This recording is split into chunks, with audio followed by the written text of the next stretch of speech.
Bugatti in the 1930s was like what Bugatti is to us now: advanced, extravagant, eye-catching, and groundbreaking in numerous ways. When new, these cars made everything around them seem obsolete. Today, they evoke the glamour and modernity of the Art Deco period, and they regularly go for stratospheric prices at auctions. There was, however, one unique and mysterious car that showed up in 1935, made a single auto show appearance and was gone, never to be seen again. It was called the Aerolithe, and while it was one of the most beautiful of all Bugattis, it was also one of the shortest lived. Even by Bugatti standards, the Aerolithe was no ordinary car. Built a few years before the infamous Type 57 SC Atlantics, the Aerolithe clearly inspired their shapes, yet it shared no dimensions with the well-known trio of coupes. Constructed on a Type 57 chassis, the Aerolithe's body was built of magnesium, a brittle, inflammable material that offered one great advantage: it was extremely lightweight.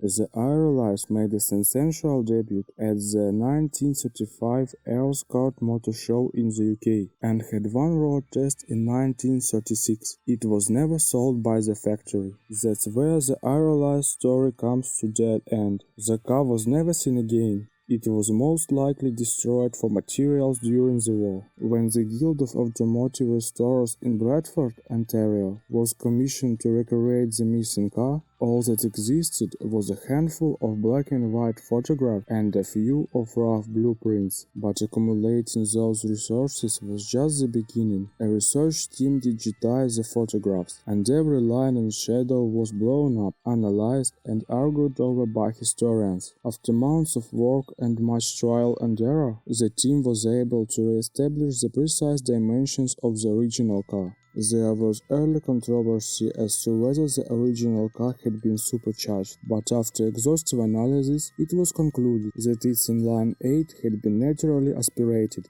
David Granger, the owner of the guild and a veteran of many restorations, had an original Type 57 chassis, complete with engine and running gear. All that was needed was the car's signature feature, its body. To construct it, the restoration team had to learn to handle dangerous magnesium. The team had spent a long time determining which period correct alloy to use. In the end, the appropriate metal turned out to be much more difficult to shape than more modern mixes. Because of the material's brittleness, narrow strips of the flammable metal had to be welded together to make the complex curves of the Art Deco body. Color was a key question for the team, as all existed photos were black and white. However, a painting of the car existed, and by comparing this with other Bugatti colors, the original paint shade was identified. Even finding ties required extra effort. The photographs of the car at its only motor show appearance displayed it shot on Dunlop balloon whitewall tires. Nothing suitable could be found, so the tires were custom fabricated after long but successful negotiation with the owners of the Dunlop trademarks.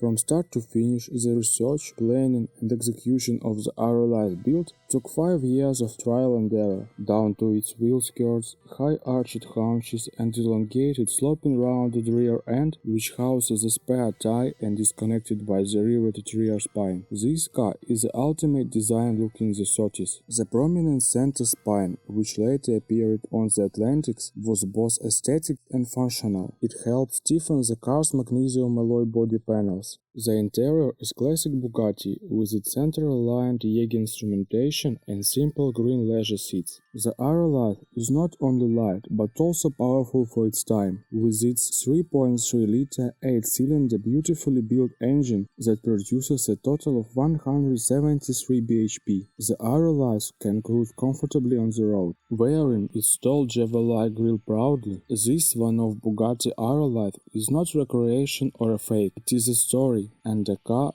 that has been dearly brought back alive. Thanks for watching, don't forget to subscribe and like.